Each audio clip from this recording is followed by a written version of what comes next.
Hey, this is Annie. And Samantha. And welcome to Stuff Mom Never Told You, a production of iHeartRadio's How Stuff Works.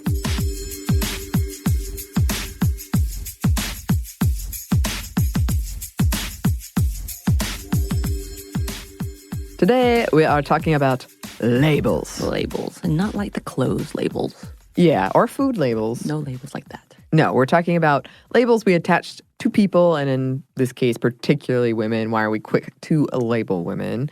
And we're not really going to be talking about the rise of no-label dating. But yes, that is a thing. That is on the rise. Well, I also learned the term situationships. What is that? So that's a new term in which it's not necessarily a hookup and not quite a relationship, but you're in between. So it's before the DTR or defining the relationship.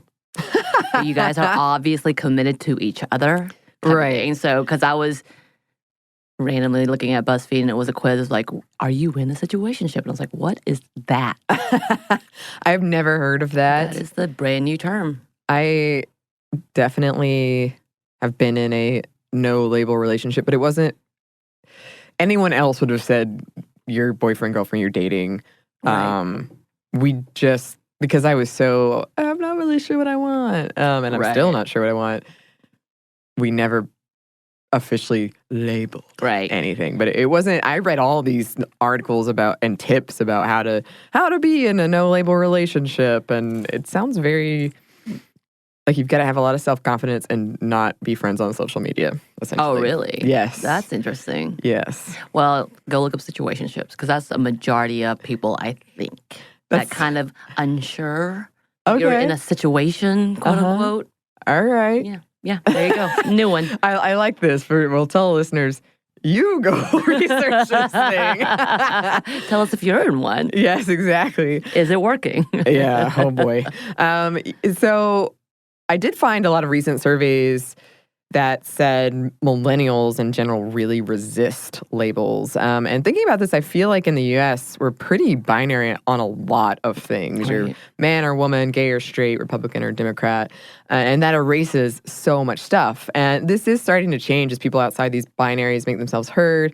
We still have a long way to go. But I was also thinking in our political system that it seems to me that we're more, or at least younger people are more like, this thing that is not necessarily Democrat, Republican. It's like this way or this way or this way. Yeah. So things are a-changing. Slowly.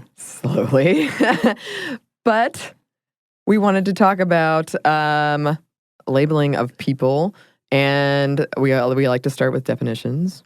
Merriam-Webster defines labels as, quote, a descriptive or identifying word or phrase.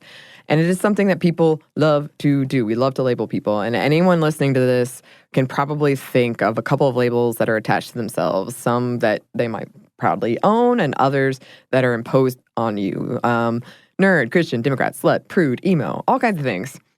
And then we have, if you perhaps choose not to have children, you might be labeled selfish. Choose to live alone, weird, not super ambitious, lazy, don't like dogs. Untrustworthy. I do question you a little bit. That's fair. But that's okay, because you've gotten really good with Peaches. You did a lot of fun activities with her. I did do a lot of fun activities. I was very happy watching Into the Spider-Verse. And so the entire time, she played with Peaches. Peaches has a special duck called Mr. Quackers. Uh-huh. And yes, you two bonded. We did. I feel like you two bonded. We did. And, she's important to you, so she's important to me. So why do we label people? Basically, it's to make sense of things, to organize things in our brains. It's easier than being specific. Yes. It makes us feel safer because we can classify things. We feel that we know how to handle those things, and then we can rate the level of danger involved with that particular label.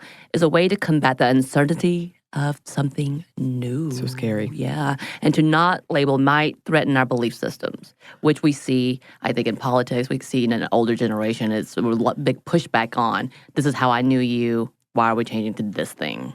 Yeah, for sure. And going off of that, perhaps obviously labels can divide us. We see it all the time in high school movies about cliques when you're in the lunchroom and you're looking around at the different lunch tables. It's still a big trope that they like to play on in movies. It is. I was In my high school, I was in the clique that was like acceptably weird, and everyone liked us. Right. But we weren't popular. We were just well-liked, but kind of weird. Right. And smart. Depending on your values, some labels are, quote, better than others. And this can make us discriminate. It makes it easier to discriminate, insult, or even enact violence on others.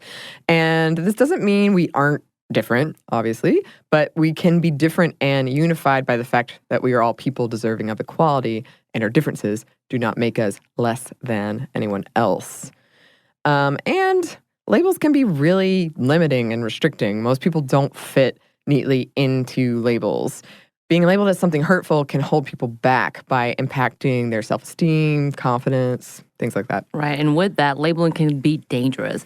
While the DSM can be and is super helpful, there's the dark side of labeling things maybe not yet totally understood as abnormal. And we can see that with the overchanging ideas of what crazy is versus normal. Yeah. And if we look at homosexuality, the DSM, or the Diagnostic and Statistical Manual of Mental Disorders, labeled it as a disease until 1987. And at the same time, finally having a diagnosis of things like bipolar might make people feel less alone. However, misdiagnosis or a diagnosis that is close but doesn't entirely fit can be damaging, which is also one of the reasons we talk about autism and what the spectrum is and why it's important to talk about that versus what the old titles were. Yeah, and I was reading an article written by a psychologist about the DSM in particular and how they have like a meeting every year to discuss what new things should we add or update or should something be changed. And she was saying one of her colleagues had jokingly suggested overly active labeling disorder or something because I guess I have no idea what goes on in these meetings, but it sounds like a lot of things get suggested. Yes. If any listeners have insight on that. Being a part of that. I would love to hear that too. I would too. Yeah, and then something else, when it comes to labels, we can talk about the labels people were forced to wear during Nazi Germany, like on their clothes. Right. Labels like that not only impact self-worth, but are literally dangerous. And if we step back even further, I was thinking about this, the power of the witch label during the Salem witch trials, which I didn't really fully appreciate because you read it and it sounds so like almost like a fairy tale or something. Like, how could this possibly happen? But when I saw The Witch, and that movie was so good at it putting me in that time and thinking, what could I say that could combat someone who thought I was a witch? Yeah, just an accusation. Exactly. Very, very scary. And further thinking about this, I remembered in my hometown paper a couple years ago, a man accused a woman of being a witch for making bad things happen to him. Which, I mean, it's really funny in some sense because I remember one was like, my Dr. Pepper on top of my car exploded or something. It was like a really, dude, you just forgot your Dr. Pepper up there. But the fact that this is still a thing, like, she's a witch. Like, right. She's put a curse on me. Right. Studies into labeling and the impact that they have go back to at least the 1930s, when a linguist by the name of Benjamin Whorf theorized that labels are not just descriptive, but they actually determine what we see. And he called this the linguistic relativity hypothesis. And in this way, labels alter how we perceive the world around us. Studies have shown that the labels of poor and middle class affect how participants in those studies viewed academic ability, even when shown the same video. So if they saw a video of someone, it was suggested that they came from a poor background, it was assumed by the participants in the study that they wouldn't do as well academically. Right. Even though it's the same, other than like the little hints in the background, the academic portion was completely the same. Another study found that simply calling a randomized group of kids bloomers, implying that they were going to bloom academically soon, had a significant positive impact on the test scores of those kids a year later, even though they were not academically different from anyone else in that study. But the ones they told, you're a bloomer, in a year you're going to be so smart. You're going to do such a good job on tests. They did. So labels are powerful. It is. And we have a lot of labels when it comes to women. And we'll get into that. But first, we're going to pause for a quick break for a word from our sponsor.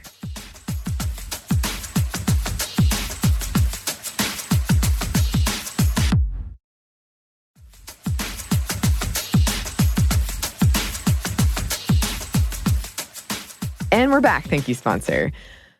So, when it comes to women, we are very quick to label, especially women who don't fit into traditional gender norms or how we think women should behave. So, there are things like boss, bitch, slut, easy, loose, tease, withholding, needy, nag, drama queen, ice queen, basic, high maintenance, old maid, spinster, emotional, hysterical, hormonal. I went on a little deep dive about I forgot about the card game Old Maid. Yeah. Because I was like, wait, so there's a whole game based on I don't want to end up being the old maid. Right.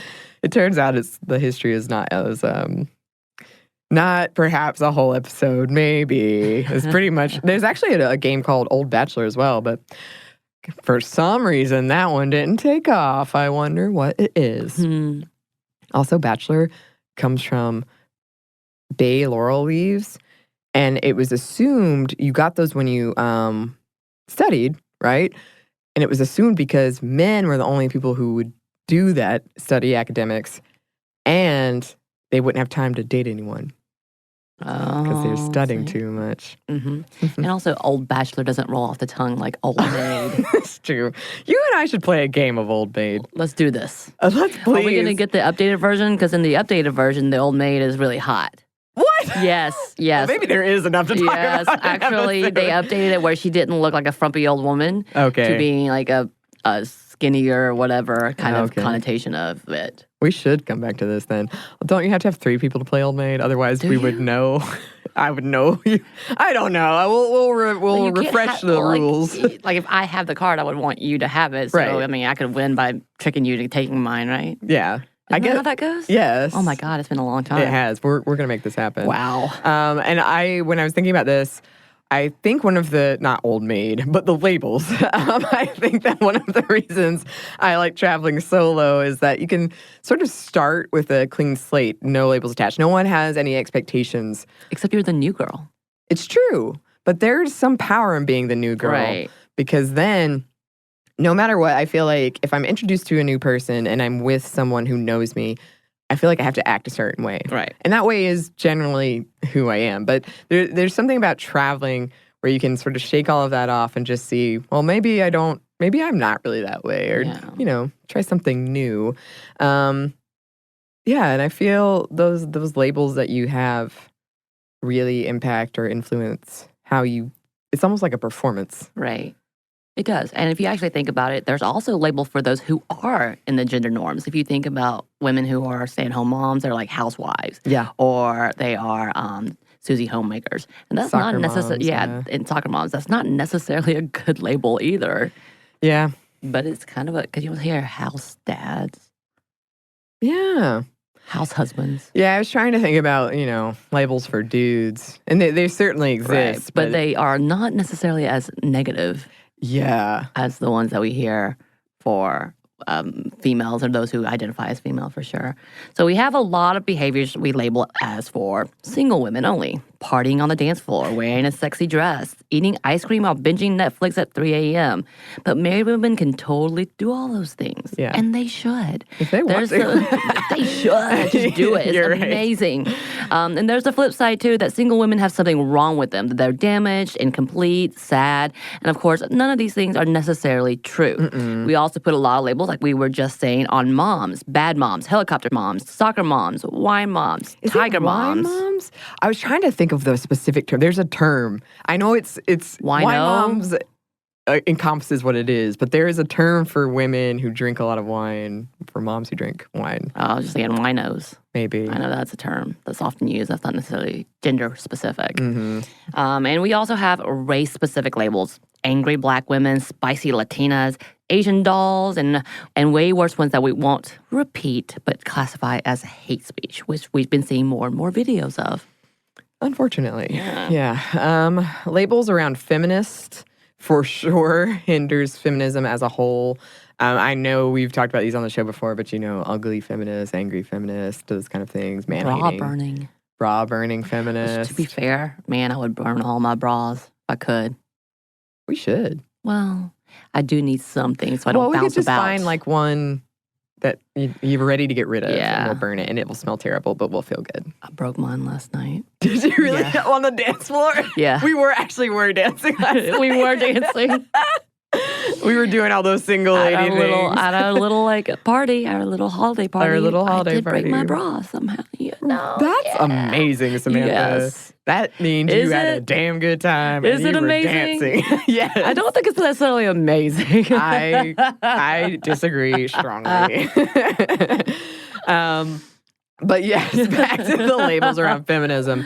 A lot of them have kept women away. I have a lot of friends actually that I've had this conversation with Repeatedly. Yeah, where they're like, I believe in equality. I'm not a feminist because of I think it means this, and I'm like, well, it doesn't really mean that. And this is led to the misconception that feminism is a monolith, which, as we've said before, it is not. And I was also thinking about some of the so-called nice labels that we have for women are kind of backhanded compliments. A lot of them are perhaps outright objectification, especially if it has to do with your looks. Right. So like sexy, just the way people say it, like you can hear it in their inflection. And these labels absolutely can hold women back. Women might not speak up for the fear of being labeled bossy, bitchy, or feminist. I know.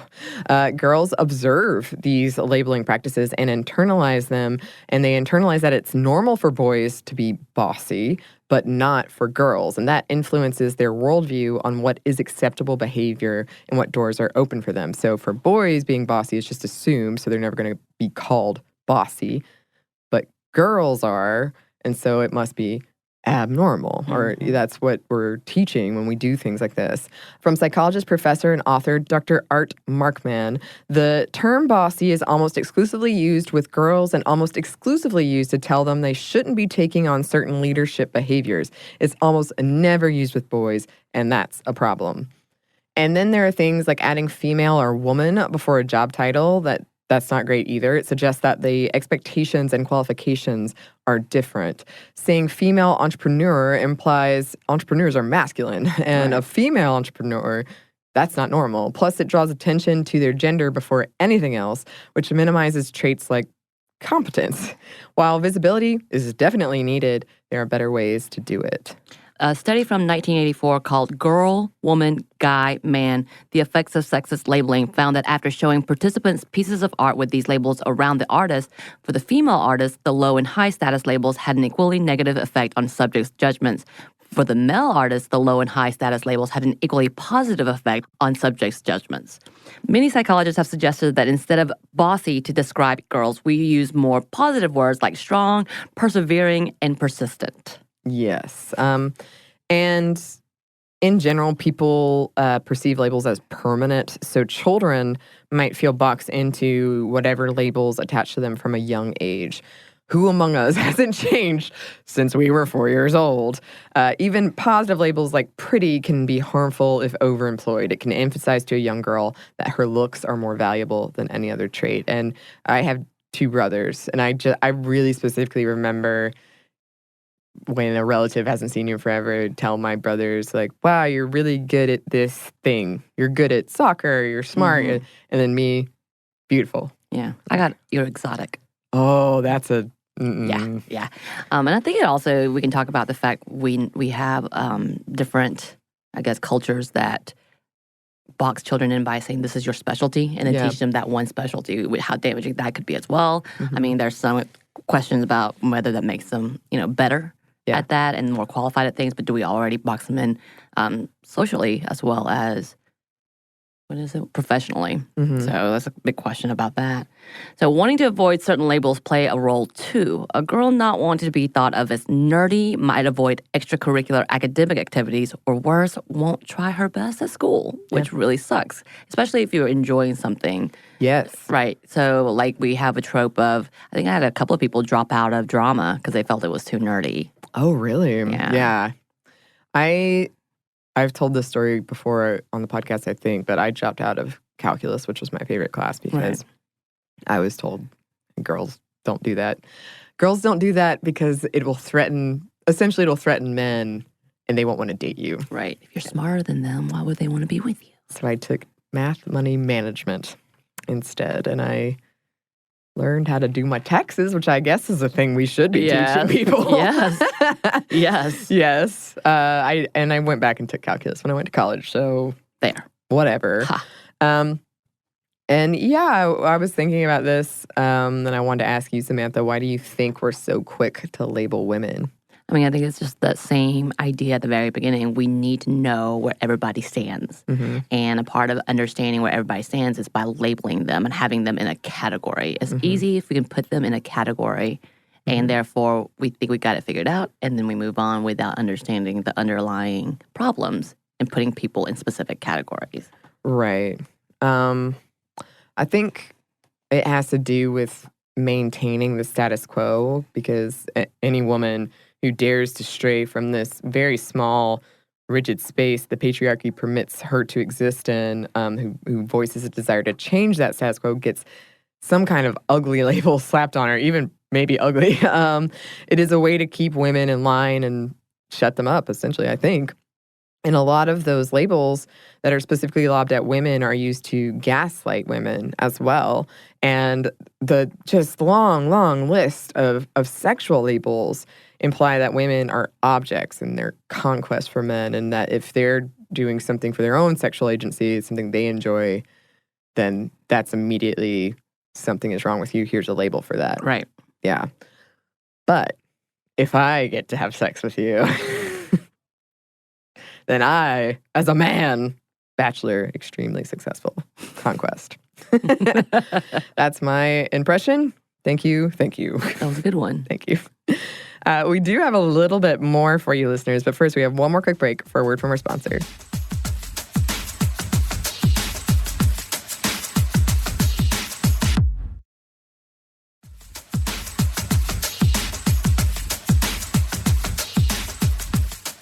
And we're back. Thank you, sponsor.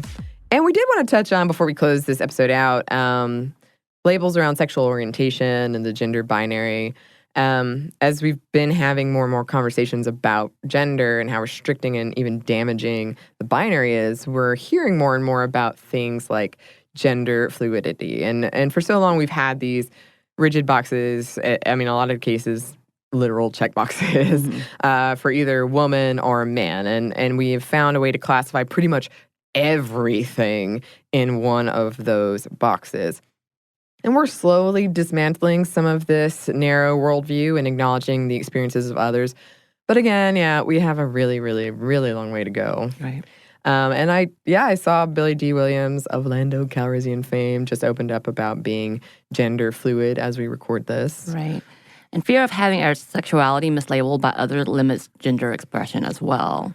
And what matters here are the labels we identify with, not the label imposed on us by others. And that's something that we need to remember, that we know imposing labels can reinforce stereotypes and lead to things like bi-erasure, which directly impacts mental health and program funding. And we can't ignore all of that and why that is. And it's also just remember, it's important to hear people. Yes. And I think that's something that gets let go of a lot because we're so scared, or change is difficult, or we're just freaking stubborn.